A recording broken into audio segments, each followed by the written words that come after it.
안녕하세요. 사연을 부탁해입니다. 오늘의 사연을 소개하겠습니다. 그날도 아침 일찍 서둘러 엄마가 입원해 있는 병원으로 향했습니다.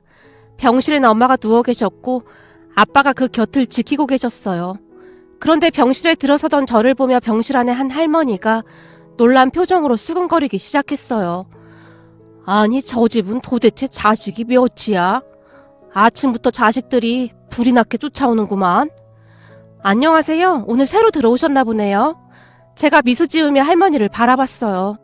나는 어제 오후에 여기로 병실을 옮겼어요.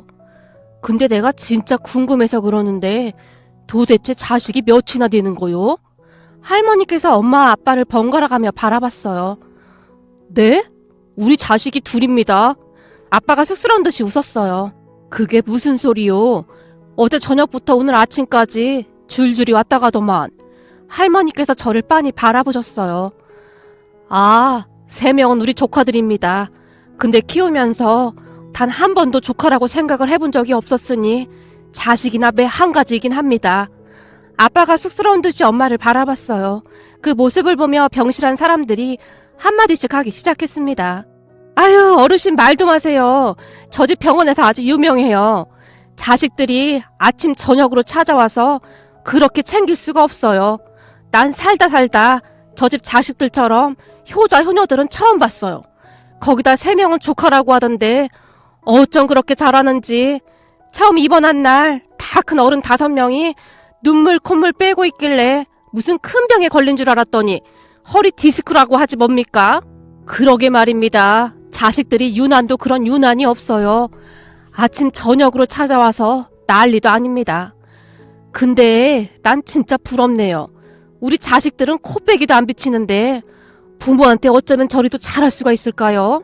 거기다 3명은 조카라고 하는데 저게 어떻게 가능할까요? 그렇게 병실 안이 한동안 시끌벅적했습니다. 엄마, 언니 오빠들 오늘도 다녀간 거야? 말도 마라. 바쁘니까 오지 말라고 해도 하루가 멀다 하고 온다. 근데 이건 다 뭐야? 뭐긴 뭐야. 니들 언니 오빠들이 아침 저녁으로 사다 나른 거지. 너무 많이 쌓여서 병실 분들하고 나눠 먹고 있는데도 줄어들지가 않아. 거기다 무슨 케이크 종류가 그렇게 많다냐. 네 큰오빠가 주구장창 케이크만 사다 나르고 있구나. 엄마가 케이크를 보며 고개를 절레절레 흔들었어요. 그거야 엄마가 단 걸 좋아하니까 그런 거지.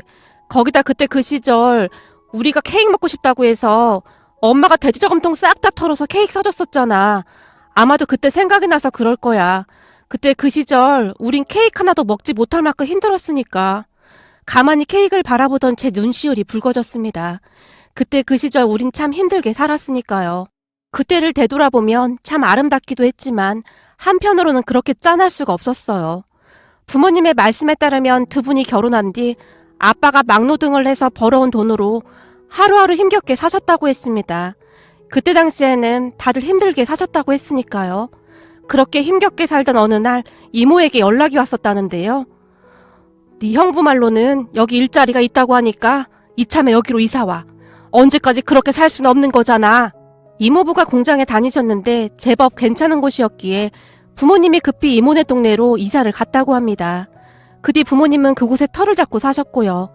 이모와 이모부는 참 좋은 분들이셨기에 항상 우리 부모님을 챙겨주셨다고 합니다. 그렇게 부모님에게는 우리 남매가 태어났고 이모도 3남매를 낳고 잘 살고 있었어요. 아빠 이모부가 일을 하러 가면 엄마와 이모는 집안에서 부업을 하셨는데요.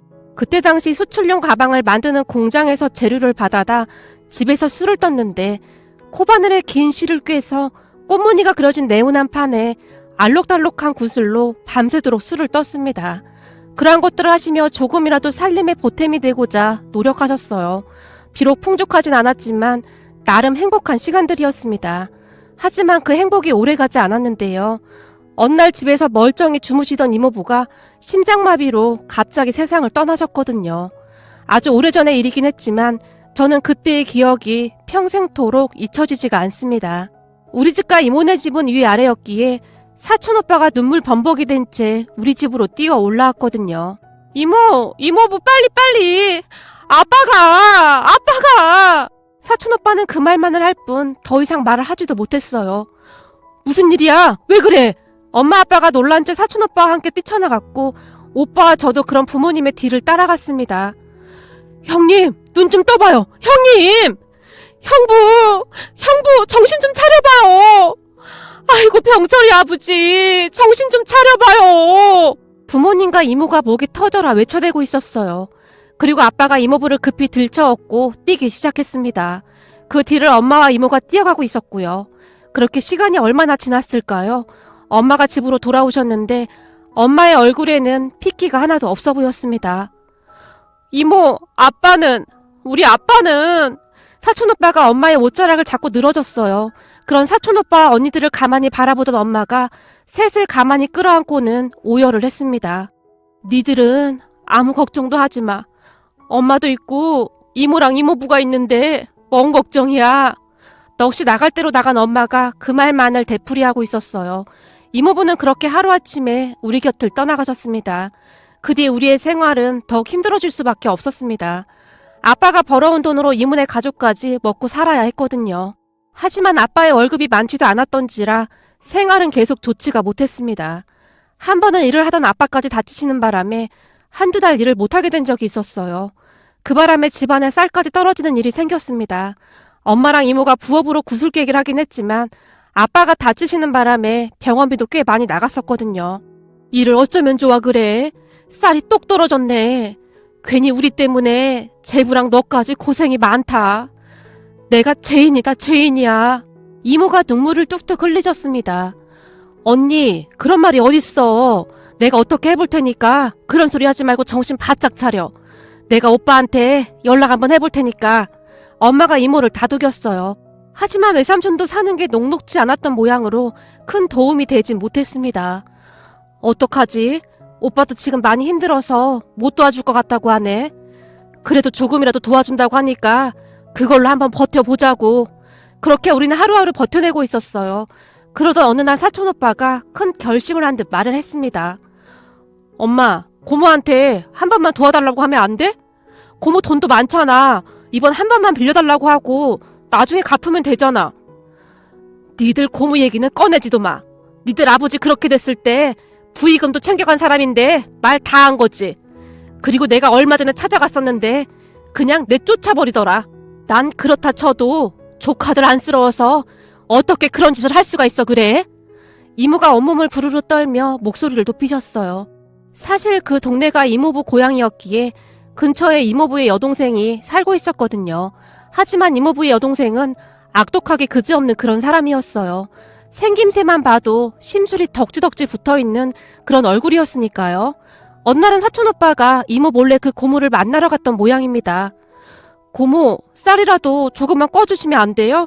제가 돈 벌어서 다 갚을게요. 제발 부탁드릴게요. 사촌오빠가 빌다시피 한 모양인데요. 예, 네 아버지 그렇게 되고 나서 니들이랑 나는 남남인 거야. 근데 왜 자꾸 와서 귀찮게 하는 거냐? 나한테 돈이라도 맡겨놨니? 아니 엄마랑 아들이 수시로 와서 나한테 돈을 달래. 나한테 돈 맡겨놨어? 제발 그만 좀 해라. 한 번만 더 찾아오면 나도 가만 안 있을 테니까 그런 줄 알아. 고모라는 사람이 사촌오빠를 억지로 끌어냈다고 합니다. 내가 나중에 돈 많이 벌어서 저 인간들 가만 안 둘 거야. 집에 돌아온 사촌오빠가 방에 홀로 앉아서 눈물을 뚝뚝 흘렸어요. 고모라는 사람은 악독하게 그지없었는데요. 사촌오빠를 쫓아내고는 보란듯이 먹다 남은 밥에 국을 말아서 키우던 강아지에게 밥을 주더랍니다. 사촌오빠가 얼마나 충격을 받았을지 상상이 되었어요. 내가 더 비참했던 게 뭔 줄 알아? 그 개가 먹던 그 밥이면 우리 가족들도 배가 부르겠지? 그 상황에서 그 생각이 나더라. 집으로 돌아오는데 눈물이 멈추질 않더라고. 사촌오빠는 그때의 일을 두고두고 말하곤 했습니다. 그렇게 힘든 시간들이 지나가고 아빠가 다시 일을 하기 시작하면서 우리 가족은 그냥저냥 먹고 살 수는 있었어요. 거기다 이모도 여기저기 닥치는 대로 일을 했고 엄마는 집에서 부업을 계속했거든요. 그러던 어느 날 학교가 끝난 뒤 집에 돌아온 사촌언니가 눈물을 뚝뚝 흘렸어요. 진수가 왜 그래? 무슨 일이야? 엄마가 놀란 채 물었어요. 내 짝꿍 생일 파티에 가고 싶었는데 난 오면 안 된대. 그게 무슨 말이야? 생일 파티? 근데 왜 오지 말래? 몰라. 난 생일 선물 살 돈도 없잖아. 그러니까 오지 말라고 했단 말이야. 거기 가면 케이크도 먹을 수 있다고 했는데 나 케이크 먹고 싶단 말이야. 다른 친구들은 생일 때 케이크도 먹는데 우린 케이크도 못 먹잖아. 사촌 언니가 더 큰 소리로 울기 시작했어요. 아, 우리 진숙이가 케이크 먹고 싶어서 그랬구나. 그럼 이번 진숙이 생일 때는 이모가 케이크 꼭 사줄게. 케이크에 촛불까지 켜고 생일 축하 노래 부르자. 진짜? 근데 케이크 엄청 비싼데 이모가 살 수 있어? 걱정하지 마. 엄마가 활짝 웃으시며 장롱 안에서 뭔가를 꺼내오셨어요. 이거 돼지 저금통이네? 사촌 언니가 엄마를 바라봤어요.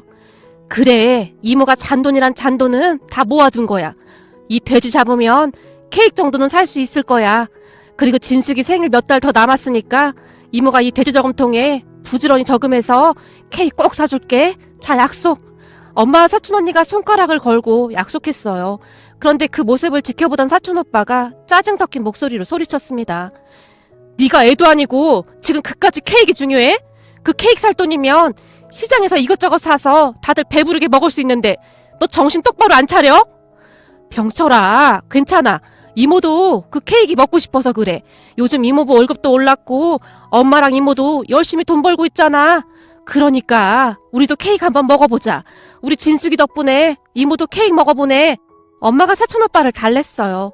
그렇게 얼마 뒤 사촌 언니의 생일날이 되었고 엄마가 장롱 깊숙이 넣어두었던 돼지 저금통 안에서 돈을 꺼내서는 열심히 세기 시작했어요. 우리 진숙이 생일이니까 진숙이가 먹고 싶은 케이크로 사자. 무슨 케이크 먹고 싶은데? 난 생크림 케이크면 다 돼. 하얀색 크림 올라간 거 그거 있잖아. 사촌 언니의 말에 엄마가 케이크를 사다 집으로 왔는데요. 케이크를 보고 다들 침을 꼴깍 삼키고 있었어요. 잠시 후에 가족들이 다 모인 자리에서 케이크에 촛불을 켜고 생일 축하 노래를 부른 뒤 케이크를 공평하게 잘라서 각자의 접시 위에 올려줬는데 우리는 그때의 케이크 맛을 절대 잊을 수가 없습니다. 우리 진숙이 많이 먹어. 엄마가 케이크에 손도 대지 않은 채 사촌 언니의 접시 위에 케이크를 올려줬어요. 이모도 먹어. 이모도 케이크 먹고 싶다고 했잖아. 사촌 오빠가 사촌 언니의 접시에 있던 케이크를 다시 엄마 접시에 옮겨 담았어요. 아니야. 이모는 아까 밥 먹은 게 소화가 안 돼서 속이 더부룩해서 못 먹겠다. 케이크 느끼해서 더 못 먹겠어. 엄마가 다시 케이크를 사촌 언니 접시 위에 올려줬어요. 이모, 진짜로 내가 먹어도 돼? 사촌 언니가 잔뜩 신이 난 채 엄마를 바라봤어요.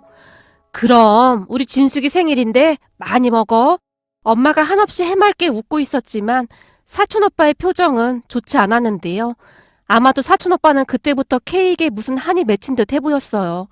엄마를 찾아오는 날이면 손에 항상 케이크가 들려 있었거든요. 요즘은 케이크 종류도 워낙 많다 보니 다양한 맛의 케이크들을 엄마에게 사다 드리곤 했습니다. 네 오빠가 케이크에 한이 맺힌 모양이야. 하긴 그때는 참 힘들게 살았으니까. 병원 침대에 누워있던 엄마가 허공을 응시하며 미소를 지었어요. 그렇게 오후쯤이 되니 사촌 오빠와 언니들 그리고 우리 오빠가 다시 병원에 찾아왔는데요. 니들 이제 그만 좀 와. 내가 창피할 정도야. 내가 무슨 큰 수술을 한 것도 아니고 디스크 수술한 건데 뭘 이렇게들 호들갑들이야. 이모, 그러니까 아프지 좀 마. 우리가 얼마나 놀란 줄 알아? 그리고 진짜 미안해. 그동안 바쁘다는 핑계로 자주 찾아가지도 못하고. 이번에 우리 모두 진짜 너무 많이 놀랐다니까. 앞으로는 자주 찾아갈게. 사촌 언니의 눈에 눈물이 그렁그렁했어요. 우리 진숙이는 예전이나 지금이나 눈물이 참 많아.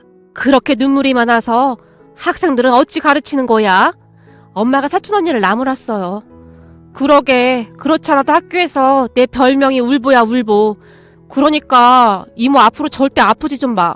우리가 얼마나 무서웠는 줄 알아? 사촌 언니는 그 뒤 학교 선생님이 되었거든요. 이모도 이모인데 혼자 계신 니들 엄마도 잘 챙겨야 한다. 니들 엄마가 니들 키우느라 얼마나 고생했니? 알겠어. 걱정하지 말고 이모나 빨리 건강해지셔. 이모가 이러고 있으니까 엄마도 지금 우울증이 올 것 같다잖아.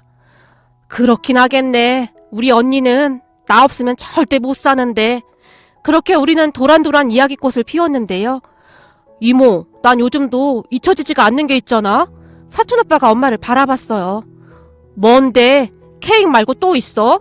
너 케이크 좀 그만 사와. 케이크에 무슨 한이 맺힌 것도 아니고 저기 저 케이크 좀 봐. 엄마가 탁자 위에 올려져 있던 케이크를 바라봤어요. 아니, 오는 길에 맛있어 보이길래 사왔지. 근데 우리 그때 말이야. 이모가 우리 5명 앉혀놓고 머리 깎아줬었잖아. 그래서 우리 5명 머리 모양이 다 똑같았었잖아. 난 요즘 그때가 자꾸 생각이 나네. 사촌오빠가 쑥스러운 듯이 미소 지었어요. 그런 사촌오빠의 말에 다시 옛 추억이 생각났는데요.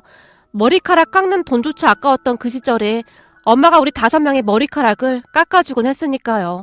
수건에 물을 잔뜩 묻혀서 그 수건으로 머리에 물을 적신 다음 가위를 들고 엄마가 손을 이리저리로 움직이며 정성껏 머리를 깎아주곤 하셨는데요.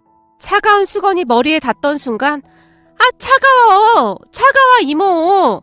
방방 뛰던 게 기억이 납니다. 그때 당시 머리 깎는 가위가 딱히 있었던 것도 아니었기에 학교에서 색종이를 오릴 때 쓰던 그 가위로 머리카락을 자르곤 했었는데요. 이모, 나 앞머리 말이야. 너무 짧게 자르지 좀 마. 딱 눈썹까지만 잘라줘. 알았어. 너 자꾸 말하면 머리 삐뚤빼뚤 되니까 좀 조용히 좀 하고 있어봐. 그러면 사촌오빠가 입을 꾹 다문 채 머리카락을 다 자를 때까지 기다리곤 했는데요. 어때? 이만하면 괜찮지? 엄마가 자랑스럽다는 듯이 웃었어요. 딱 좋네. 아주 좋아. 우리 이모 미용사 해도 되겠다. 사촌오빠가 엄마를 칭찬하곤 했습니다. 그러면 엄마의 입이 귀에 걸린 채 그렇게 좋아하셨어요. 그때 생각이 나는지 엄마가 근데 그때 내가 머리카락 하나는 기가 막히게 자르지 않았냐? 라며 활짝 웃었어요. 엄마, 사실 그때 말이야. 엄마 솜씨 꽝이었어. 언니 오빠들이 그냥 참아준 거야. 특히나 큰오빠 앞머리는 진짜 억지로 그렇게 하라고 해도 하기 어려운 그런 머리 스타일이었어. 얘 기억이 떠올라서 저도 모르게 크하고 웃음이 터져나왔어요. 뭐? 니들도 그렇게 생각하고 있었던 거냐? 엄마가 오빠들과 언니들을 바라봤어요. 사실 이모가 손재주는 좀 없었어. 어떻게 그렇게 한결같이 삐뚤빼뚤 그럴 수가 있는지 참 신기하더라고. 거기다 어느 날은 이모가 머리 깎다 졸아서 내 머리가 만신창이가 된 적도 있잖아. 사촌 언니가 머리를 절레절레 흔들었어요. 그렇게 우리는 시간 가는 줄 모르고 수다를 떨었습니다. 옛 추억을 생각하다 보면 그 시절이 참 힘들긴 했지만 참 아름다운 추억들이었으니까요. 근데 니들 고모는 그 뒤 어떻게 됐어? 그 많던 땅까지 다 날렸다며? 엄마가 궁금하다는 듯이 사촌오빠를 바라봤어요. 그러게, 그러니까 사람이 심보를 곱게 써야지. 그때 내가 쌀 좀 달라고 찾아갔던 날 마치 나 보란 듯이 걔한테 쌀밥을 주더라고. 근데 그 모습을 사촌형이 옆에서 보면서 키득키득 웃고 있었거든. 그럼 부모 밑에서 자식이 잘 자랐겠어? 능력도 없는데 사업한다고 허세만 부리고 다니다가 다 날려먹은 모양이더라고. 그 많던 재산이 하루아침에 다 사라졌다나 봐. 결국 지금 살던 집도 내놓고 뭐 어디로 이사를 간다 뭐한다 그러더라고. 그렇잖아도 고모가 얼마 전에 나한테 전화를 했더라고. 사촌오빠가 긴 한숨을 내쉬었어요. 뭐? 니들 고모가 너한테 연락을 했어? 그렇다니까. 근데 가만히 들어보니 무슨 다단계로 화장품을 파는 것 같은데 나보고 화장품 좀 사달라고 하더라고. 아니 나한테 전화를 어떻게 할 수가 있어? 나 같았음 절대 못한다 못해. 그러게 말이다. 그때 그렇게 모질게 해놓고는 어떻게 그럴 수가 있는 것인지. 엄마가 놀랍다는 듯이 사촌오빠를 바라봤어요. 근데 더 웃긴 게 뭐냐면 말이야. 그때 우리한테 그렇게 한 걸 전혀 기억을 못하더라고. 어떻게 그럴 수가 있을까? 그거 보면서 알았잖아. 사람은 자기가 기억하고 싶은 것만 딱 기억한다는 걸. 사촌오빠의 말에 따르면 고모라는 사람이 화장품을 사달라고 계속해서 전화를 한 모양인데요. 어느 날은 사촌오빠가 다시는 전화하지 말라고 했다는데요. 하나뿐이 고모한테 네가 어떻게 그럴 수가 있냐? 세상 떠난 네 아버지가 하늘에서 보고 있는데 네 놈 하는 짓 보면서 통곡하겠다. 어쩜 그렇게 인정머리가 없냐? 라며 막말을 일삼았다고 하네요. 그런 모습을 보며 씁쓸할 수밖에 없었는데요. 사촌오빠 말대로 딱 자신이 기억하고 싶은 것만 기억을 하는 듯 했어요. 너는 딱 거기까지만 하면 돼. 괜히 말다툼 같은 거 하지 말고. 그래도 고모인데 그래서 좋을 거 하나도 없다. 니들 아버지 세상 떠난 뒤로 그냥 남남이 된 거니까 그렇게 살면 되는 거야. 예전 기억들 끌어안고 속상해할 필요도 없고 그냥 남이구나 그러면서 살면 되는 거야. 엄마가 오빠를 다독였어요. 당연하지. 걱정 마. 그 뒤로 연락 안 하고 있으니까. 그 뒤에도 우리 가족은 잘 살고 있습니다. 그리고 사촌 오빠는 부모님 집에 갈 때마다 지금도 여전히 케이크를 사가지고 가곤 하는데요. 엄마는 케이크가 질리지도 않는지 앉은 자리에서 몇 조각을 드시는지 모르겠습니다. 얼마 전에는 사촌 오빠가 앙금 플라워 떡 케이크인가 뭔가를 사가지고 왔던데 케이크 하나 가격이 어마어마하더라고요. 엄마, 케이크 질리지도 않아? 제가 장난스레 물었어요. 질리긴 왜 질려? 우리 병철이가 사온 건데. 엄마는 그 말만 할 뿐이었어요. 케이크를 드시고 있는 엄마 모습을 보며 옛 추억이 떠올라서 마음 한켠이 아려오기도 했는데요. 그때 그 시절 부모님과 이모의 사랑이 있었기에 우리 모두가 이렇게 잘 자라지 않았나 싶습니다. 앞으로 우리 가족 오손도손 행복하게 잘 살아가겠습니다. 오늘의 사연은 여기까지였습니다. 즐겁게 보셨다면 구독, 좋아요 부탁드립니다. 고맙습니다.